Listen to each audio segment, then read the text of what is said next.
Ертеде бір қанзада арғымағына мініп базарға келіпті.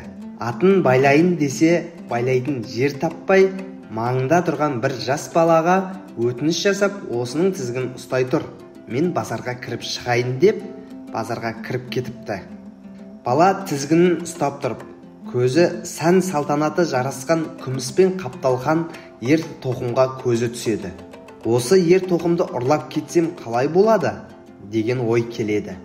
Бір кезде қанзада базардан шығып келсе, бағанағыдан бері баланың уақытын алдым.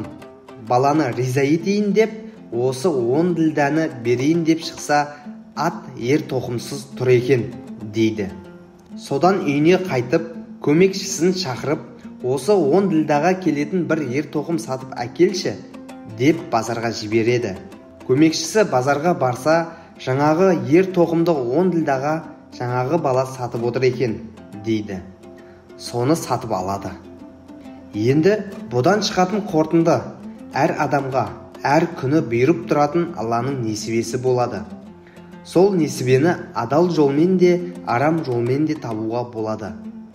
Несібелеріңіз адалынан болсын.